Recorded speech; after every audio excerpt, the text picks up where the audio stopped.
Passaremos agora aos debates orais da acusação e defesa. Com a palavra, a doutora promotora Julie. Vossa Excelência tem o prazo de até 1h30 para a acusação.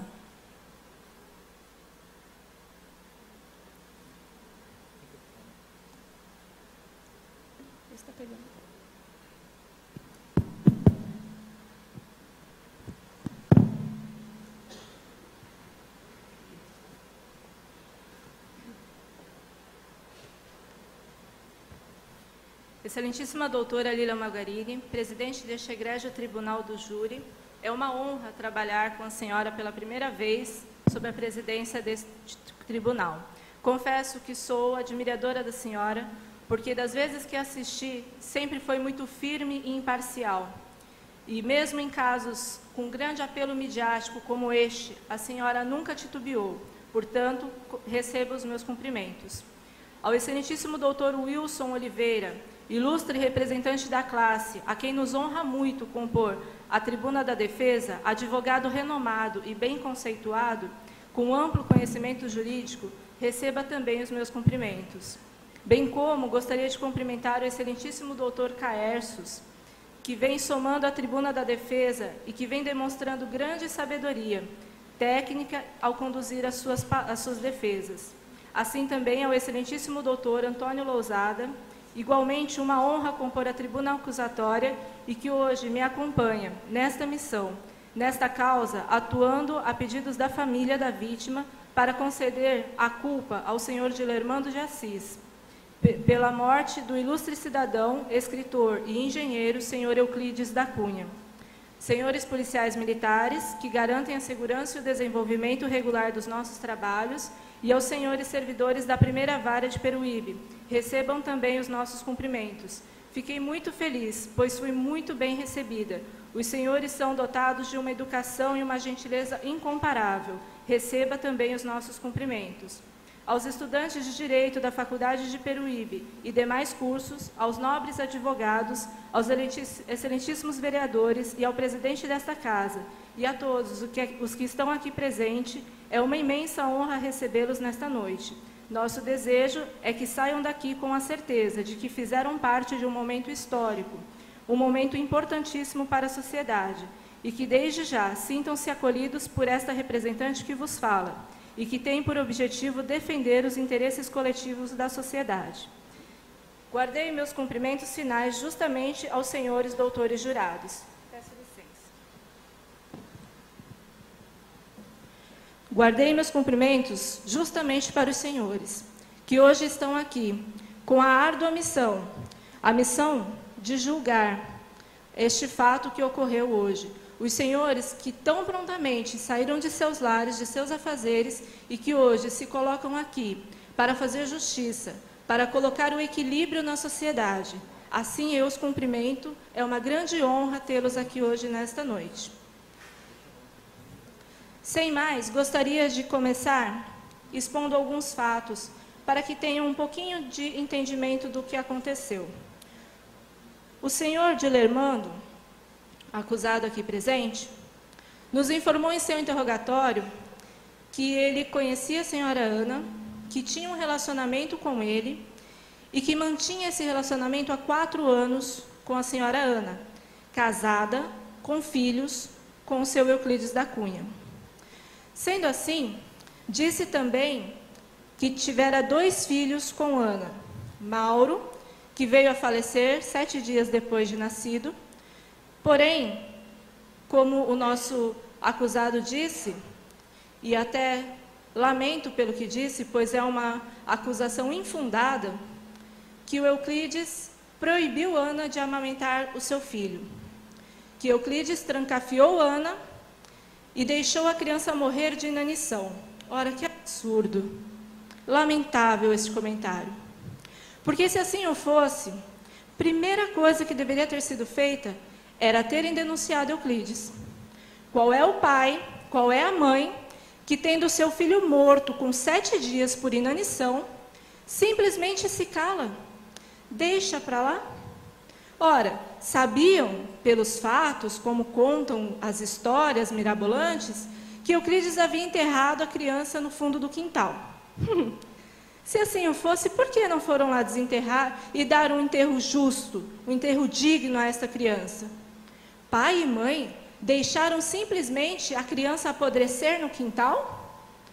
Tão dolorido que foi dizer que perdeu um filho? Lembramos também que em todo o momento eles acusam Euclides de ser um pai ausente, de ser um marido ausente, de ser um marido que ofende, que humilha, etc. Primeiro que não há provas contra isso, porque quem nos diz é a parte interessada. Segundo, que eu acho que uma pessoa que não esteve presente em nenhum dos nascimentos do seu filho não tem dignidade nem moral para falar do outro. Primeiro deveria se compor como homem, para depois vir falar do outro. Porque quando Mauro nasceu, Dilermando estava no Rio Grande do Sul.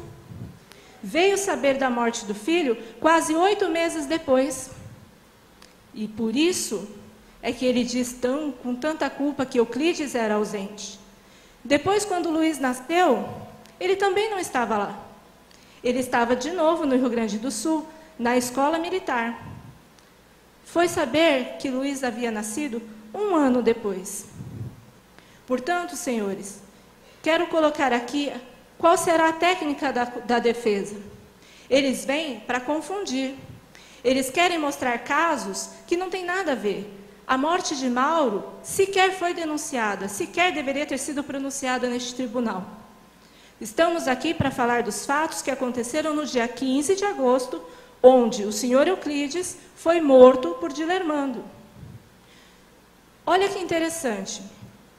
Eles dizem que Euclides invadiu a casa, foi até o quarto, onde ele estava, chutou a porta e deu 2 tiros. Vamos por partes.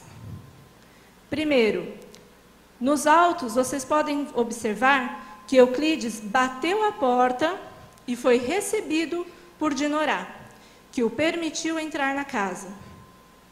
Ok, Dinorá, irmão de Dilermando, exímio atleta, jogador do Botafogo, convidou Euclides a entrar. Euclides estava, sim, muito nervoso. Quem não estaria? Quem, tendo sua mulher e seus filhos fugido de casa na calada da noite por 3 dias sumidos de casa, quem não estaria nervoso? E aí vem os fatos que dizem que Euclides foi até a porta, chutou a porta e deu 2 tiros. Como Euclides sabia qual era a porta? Dinorá, seu irmão, teria a frieza de mostrar, olha, o quarto dele é ali. Pode ir lá falar com ele. Um homem que está nervoso, agitado, tenso. Vocês, como irmãos, como família, teriam dado o paradeiro dele? Não, senhores, não teriam. E aí, outro fato interessante. Dilermando diz que Euclides abriu a porta e deu 2 tiros. E que ele, ao se sentir ferido, tomou uma arma que estava na prateleira, e que revidou, deu 2 tiros para assustar Euclides. Só que o primeiro tiro pegou no pulso da mão direita de Euclides. Ora, este era destro. Como poderia continuar o ataque? Mesmo assim, continuou. E aí eu pergunto, como um pai tão zeloso, um homem tão amoroso, mantém em sua casa uma arma numa prateleira carregada? Ele é militar, senhora? Ele é militar, por que ele não poderia ter uma arma? Por qualquer um dos seus filhos, por qualquer um dos seus empregados? Ora, muito bem lembrado, doutor, ele é militar. E aí me vem outra estratégia. Um militar nato, nasceu para ser militar. Assim como Euclides. Desde o primeiro momento de sua vida, ele disse que era militar. Muito bem, todos sabem que um militar tem por objetivo, por maior característica, a estratégia. Tem a frieza, tem o preparo para esses tipos de situações. Tanto é que estava na escola militar de guerra. Estava se preparando. Euclides também era militar. Muito bom, doutor. Só que Euclides, assim o mesmo já havia dito, que a espada não lhe satisfazia, e sim a pena, porque era um escritor, era um engenheiro, era um homem de bem da sociedade. que estava ali para agregar valores à nossa sociedade. Então eu vos pergunto, senhores, quem estava mais preparado para agir nessa situação? Dilermando? Dinorá? Ou será que Euclides? Lembramos também que Euclides era um senhor. Dinorá e Dilermando a flor da idade. Como, eu pergunto, Dinorá não conseguiu impedir Euclides. Euclides teve tempo de entrar, de pronto localizar o seu quarto, atirar, e Dilermando ficou esperando? Só depois de 2 tiros é que tomou providências? Não consigo entender, senhores. Porque um atleta teria muito mais capacidade de força e de agilidade de deter um senhor com, digamos já, várias enfermidades que vêm com a idade. Portanto, senhores, notem como é confusa. Notem como a defesa traz pontos para tirar a atenção dos senhores. E eu vos peço, atenham-se aos autos. O que está escrito nos autos é o que aconteceu. Não há nada fantasioso que possa vir ser trazido aqui. Não há a história de Mauro, não estamos aqui para julgar se Euclides era ou não um bom pai, porque isso só os filhos poderiam dizer, e eles não estão aqui. E outro ponto bem interessante, senhores, é que Dilermando diz que após Euclides cair, ele chamou um médico. Ele foi até Euclides e escutou a palavra perdoo. Com certeza acredito que ele tenha dito isso, mas não a Dilermando, e sim a Solon, seu filho, que era cúmplice de toda essa história, que junto com a mãe e o filho Luís, faziam parte dessa história, tornando um cerco para que Euclides não visse o que estava acontecendo. Pois não é fácil, senhores, enganar uma sociedade inteira por 4 anos. Não é fácil, senhores, estar escondido nas beiradas por 4 anos. Eles só conseguiram isso porque Solon o ajudava. E a palavra de perdão foi para o seu filho, que estava ali com ele quando ele veio a falecer. Outro ponto que eu gostaria de chamar a atenção dos senhores é que Ana escreveu, assim que Euclides voltou, estava em viagem, Ana escreve uma carta para Euclides. E ela diz o seguinte, só um momento, deixa eu achar a página aqui para vocês.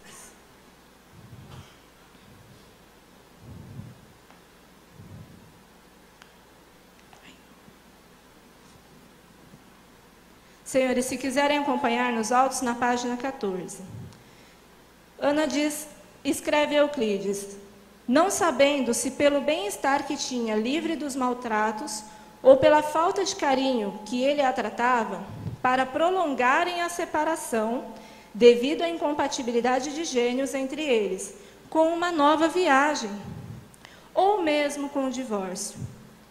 Vejam, uma mulher que está tão desesperada para se separar, propõe primeiro ao esposo, olha, fica lá viajando, continua mantendo aqui essa casa, continua mantendo os seus filhos, e aí a gente vai vivendo, você vive lá e eu vivo aqui. Que absurdo, senhores. Se ela fosse tão apaixonada, tão fervorosamente desejando estar com Dilermando, pedisse logo o divórcio. E uma mulher que teve a capacidade de trair, de enganar, de esconder por 4 anos, não teria a coragem de pedir o divórcio? E o seu marido negando, não teria a coragem de lutar por aquilo que quer? Ora não. É mais fácil estar ali, escondido com o amante, enquanto Euclides mantinha suas despesas. Porque Euclides mantinha as despesas de Dilermando, porque Ana assim o fazia. Porque é sabido também que o salário do seu Dilermando, não vou colocar valores aqui para não expor ninguém, é justamente o valor do aluguel da casa. E que o Dinorá recebe 1/3 desse valor. Como conseguem viver? Com 1/3 do valor para pagar empregados, roupa, alimentação, gastos com a casa? Não. Eles tinham auxílio, senhores. Auxílio de Ana, que tirava do seu esposo e entregava ao amante. Então não venha me dizer que são puritanos, que são nobres, que estão aqui por amor, porque o amor, ele é puro. O amor, ele é limpo, ele não age nas escuras. Então, senhores, eu vos peço, nesta noite, analisem os autos e só o que estiverem neles. E assim, com a consciência limpa, decidam se o que o Dilermando fez é correto. Porque Euclides morreu na soleira da porta, com um tiro pelas costas. Isso não é atitude de quem busca legítima defesa. Isso não é atitude de quem se defende.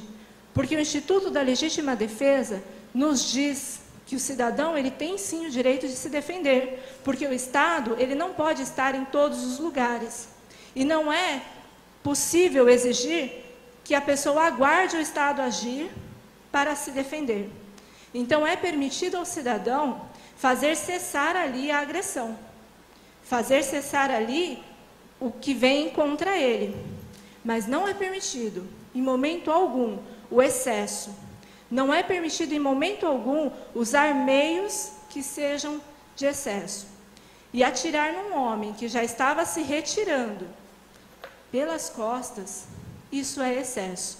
Gostaria de ler 2 doutrinas para os senhores, para expor melhor o que eu estou lhe dizendo.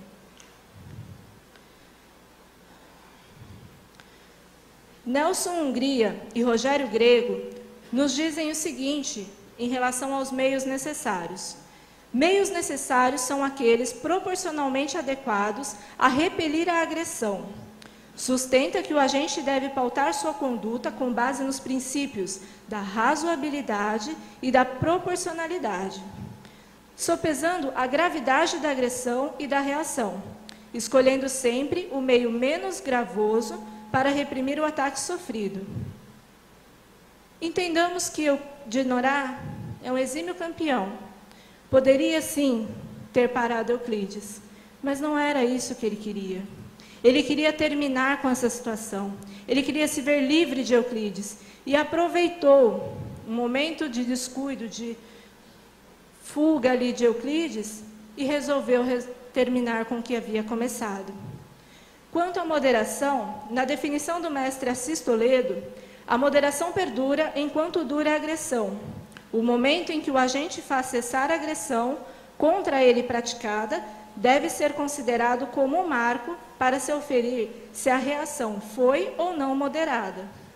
A pode desferir quantos disparos forem necessários para fazer cessar a agressão de B. Cessada a agressão, deve cessar a reação. O que passar disso é excesso.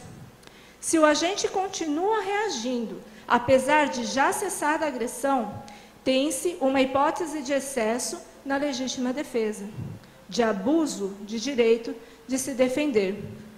Então, senhores, citei para vocês 2 doutrinadores que deixam claro que o direito de se defender é inerente do cidadão, porém não o direito de vingança, não o direito de exceder a sua prática. Portanto, senhores, Dilermando agiu sim com excesso, perdendo o direito a estar coberto pelo manto da legítima defesa. Peço, portanto, senhores, que analisem se Euclides merecia morrer ali, porque ele estava saindo. Ao se deparar com a situação, ao embate, ao combate, já ferido na mão direita, impedido de reagir, ele resolve sair do lar. E lá no portão, lá na saída da casa, recebe o último tiro, onde Dilermando grita: "Espera, cachorro!" e atira. Atira pelas costas, covardemente pelas costas, porque Euclides pode sim ter atirado, mas foi homem de ir à frente de Dilermando e atirar nele pela frente. Dilermando tinha o direito de tentar se defender, mas não de agir covardemente. Quero colocar aqui, por último, o fato de Dinorá ter ido defender o irmão quando Solon, filho de Euclides e Ana, tentou impelir outra agressão contra ele. Ora, diz os autos que Dinorá ficou paralisado. como teria forças para levantar um homem grande como Euclides, um senhor já bem postado, como teria forças, paralítico, de levantar Euclides? Vejam como é confuso. Não teria, senhores. Não é possível. E os fatos são contados apenas por quem interessa, apenas pela família e amigos do acusado. Não há ninguém aqui para contar o que Euclides passou. Não há ninguém aqui para colocar à prova o que está sendo dito. Portanto, senhores, ferimos aqui um direito constitucional. Isso, ao contraditório e à ampla defesa. Dilermando tem toda a sua defesa, muito bem colocada aqui pelos nossos doutores. Mas Euclides, quem fala por ele? Quem pode contar os fatos que ocorreram lá na versão dele? Ninguém, senhores. Então analisem com cuidado, com cautela, para não colocarem um homem livre na sociedade por cima de um cadáver de um homem. Excelência, quero deixar aqui o restante do meu tempo para o senhor Lousada apresentar aqui a defesa da família.